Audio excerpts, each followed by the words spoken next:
बहुत बहुत शुक्रिया आप सभी का ज्वाइन करने के लिए। मैं आसिफ रशीद आपके साथ आज बात ज़रा करेंगे। यूनियन टेरिटरी के अंदर सरकार ने एक और फैसला लिया है और मज़ीद कुछ तब्दीलियाँ लाने की ज़रूरत है। जिस तरीके से जम्मू कश्मीर के अंदर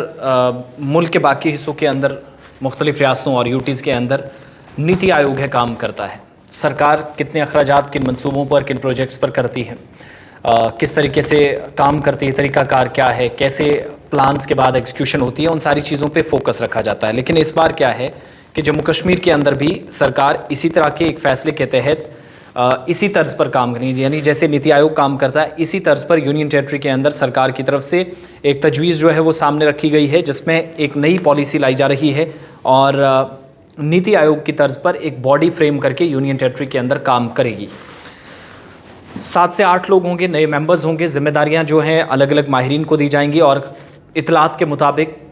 कि यूनियन टेरिटरी के अंदर सरकार क्या करेगी कि यानी जैसे मुख्तलिफ़ स्टेट्स के अंदर काम होता है तो नीति आयोग की उस पर सालाना या माहाना कई बार रिपोर्ट्स आती है, वो चीज़ों पर नज़र रखता है बहुत बारीकी से। इसी तर्ज पर ऐसी ही एक बॉडी यूटी के अंदर बनेगी, वहाँ जो कामकाज लोकल लेवल पर होगा उस पर न सिर्फ नज़र रखेगी बल्कि यूनियन टेरिटरी के अंदर सरकारी तौर पर काम मुकर्रर मुद्दत के अंदर कंप्लीट होते हैं या नहीं, कितने करोड़ का प्रोजेक्ट था, कितने अखराजात हुए हैं, कॉस्ट एक्चुअल क्या थी, नंबर ऑफ़ टेंडरिंग डेट क्या थी, वो सारी चीज़ें जो हैं पर्टिकुलरली डिस्कस की जाएंगी। अब यहाँ से क्या होगा कि ये पहली बार ऐसा होगा कि अगर इस तरह की बॉडी, क्योंकि अभी तजवीज़ गई है तो उस पर मोहर लगना बाकी है और यकीनन इसको बनाने की तैयारियां जो हैं वो मुतलकिन की जानिब से कर ली गई हैं। ख़ास बात यह है कि आयोग ही इसी तरीके से जैसे नीति आयोग काम करता है इसी तर्ज पर यह आयोग काम करेगा और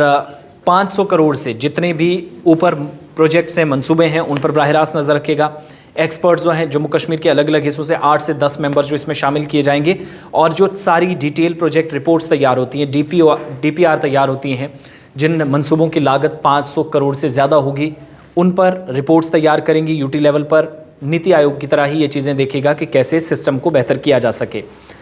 जानकारी जो हमारे पास है,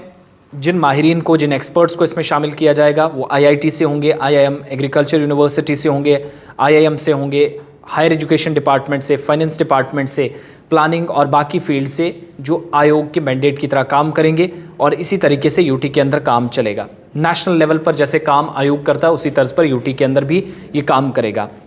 साथ ही ये बात भी है कि मौजूदा वक्त में 2022 और 23 का जो एनुअल बजट है वो भी तैयारियां आगे हो रही हैं। एलोकेटेड बजट जो 1,12,950 करोड़ था उसके तहत जितने भी मंसूबे, जिस किसी एक प्रोजेक्ट पर 500 करोड़ से ज़्यादा रुपए खर्च होने थे तो सरकार उस पर अभी क्या कर रही है। कई प्रोजेक्ट से कंप्लीट ही नहीं हुए, कई जो है वो इस वक्त चल रहे हैं, कईयों के ऊपर पैसा जो एक्चुअल में फिगर्स उस पर थी सरकार की वो कंप्लीट होने के बावजूद, ख़त्म होने के बावजूद चीज़ें नहीं हुई। मरकज़ी मुआवनत वाली स्कीमें यूनियन टेरिटरी के अंदर कैसे इंप्लीमेंट हो, काम होता है या नहीं, यानी नीति आयोग जैसे काम करता है इसी तरीके से ये बॉडी काम करेगी जम्मू कश्मीर के अंदर, जिसका सरकार ने फ़ैसला लिया है और ये फ़ैसला अगर कामयाब हुआ तो बहुत सारी चीज़ें इस बार दुरुस्त होने वाली हैं। पहला मौका ऐसा होगा कि यूटी के अंदर चीज़ें बेहतर करने के लिए पहली ऐसी बॉडी होगी। हालांकि बहुत सारी रियासतों के अंदर ये फॉर्मूला अपनाया जा चुका है जिस पर काम हुआ है और काम मुकम्मल होने के बाद इस तरह का कदम सरकार उठाने जा रही है।